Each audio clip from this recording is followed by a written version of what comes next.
Всем привет! Проветриваю квартиру. Смотрю, какая погода. Всегда проверяю носом, так сказать, своим длинным. Что там в прогнозах, это одно, а что чувствует нос, это другое. Ветрено. Мороз. -10. Все 3 дня я все эти дни выходила на улицу, метель. Ох, от этого холодно, быстро замерзаешь. Прям метель метет.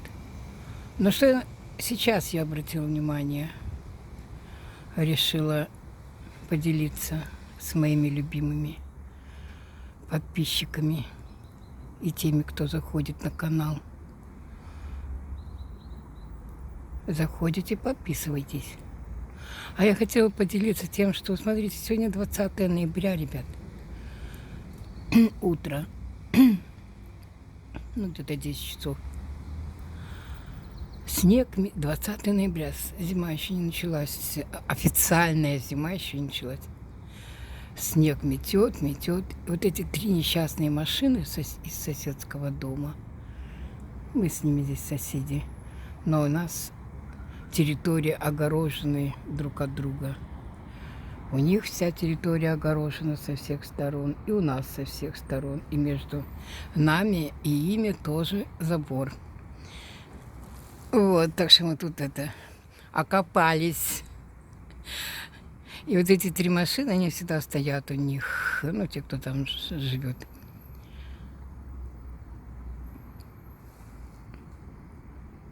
Их все больше и больше засыпает снегом.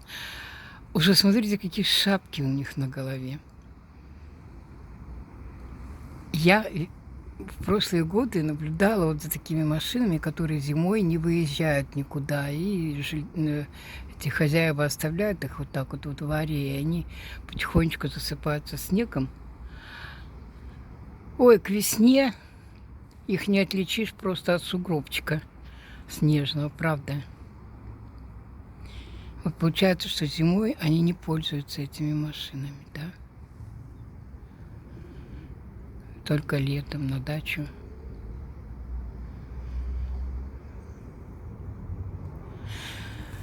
Вот когда я жила с семьей в Стрежевом, это такой городок нефтяников на севере Томской области.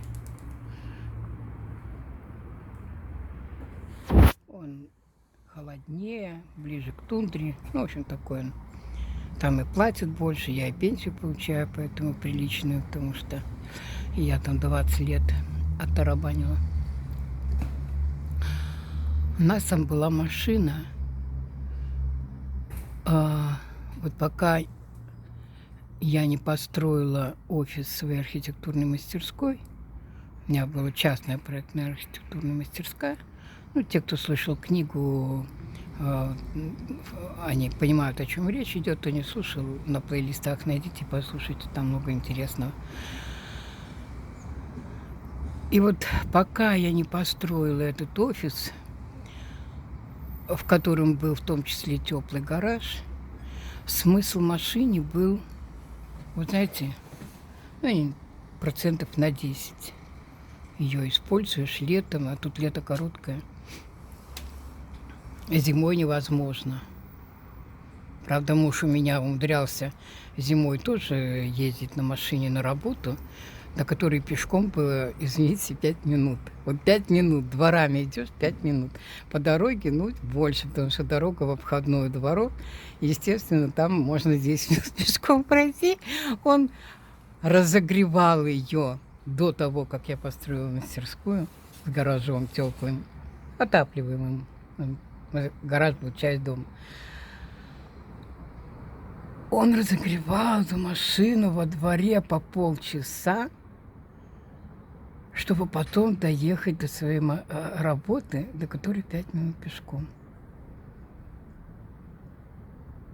Я никогда не спорила, я такой человек, я не люблю спорить с людьми о каких-то вещах. Нравится, ради бога, Господи, Боже мой, мне-то что. Стою на морозе, разогреваю ее. Не я же разогреваю. Я пешком встала, пошла и пробежалась. Это, я считала, это вот понты. Понты, больше ничего. А как еще можно это оценить?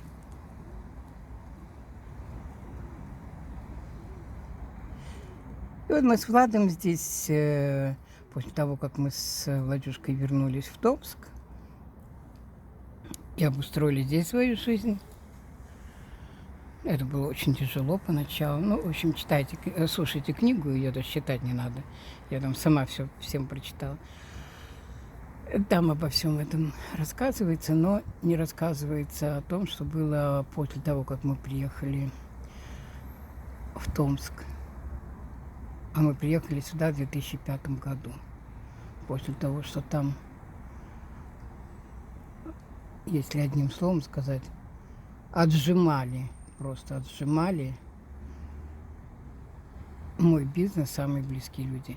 Ну и ладно, и это все давно позади, и не хочу даже это вспоминать. Вот. Нам не сладко пришлось. Я тут в очередной раз с нуля начинала, вот просто с нуля. Как говорили знакомые, ты не с нуля начинаешь, ты начинаешь с минусовой отметки. С нуля можно начинать, если все потерял, но ты остался в городе, в котором ты живешь, и у тебя есть крыша над головой и так далее. А если ты вынуждена была уехать, бросить все, приехать туда, где нет ни крыши над головой, ни работы, ничего, это значит, что ты начинаешь с минусовой отметки. Ты должна дойти до нуля снова, чтобы хотя бы крышу над головой иметь, а потом уже дойти до нуля и потом от нуля идти вверх. Вот мы сейчас уже очень высоко наверху. Ну, не об этом. 15 лет прошли непростые. Но у меня есть время рассказать вам обо всем, как об таком опыте, может быть, даже отрицательном опыте, что делать не надо, чтобы не попасть в такую ситуацию, и что делать надо, когда попадаешь в такую ситуацию. Самое главное, никому не верить не надо, кроме самой себя. Вот, я хотела сказать, что вот эти машины до конца зимы будут просто как большие сугробы. И хотела сказать, что вот мы здесь с Владом, изменив полностью свою жизнь, вот на такое не размениваемся. Когда надо куда-то далеко ехать, мы берем такси, можем взять такси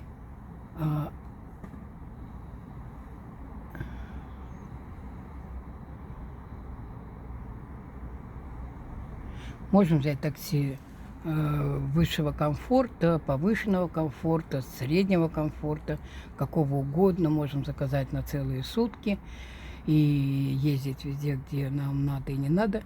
И не надо возиться с этими вот. Ну да, мы можем себе позволить. Но я, кстати, даже однажды высчитала, сколько стоит машина, уход за ней и прочие прелести.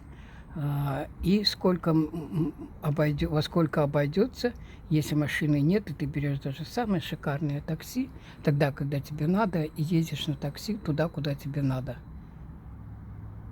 Одно и то же. На всю жизнь вперед тебе хватит этих денег, чтобы ездить с комфортом с водителем. Нет, ну, есть люди, которые любят сидеть за рулем, они получают как бы свое, это делают свое удовольствие, они расслабляются, для них это вот... Для меня нет, я такую технику не... Я получаю удовольствие, когда хожу пешком по городу, когда у меня для этого должно быть здоровье, все, вот это да, это удовольствие. Когда нигде ничего не болит, и ты можешь пройти сколько угодно пешком, чего я стараюсь делать каждый день, невзирая на то, какая погода. Просто в хорошую погоду прогулки могут быть более длительные, в такую, как вот сегодня и предыдущие дни. Они, конечно, не такие длительные, потому что ну, в метель много не находишься, но все равно я выхожу на улицу. Но сумбурно у меня все получилось, потому что вот метет и метет. Еще зима не началась, а уже вон сколько снега. Обожаю я эту елочку, поэтому еще раз ее покажу. Пальчики у меня замерзли, пошла греться. И всем пока. Берегите себя, не болейте. А я вас всех люблю.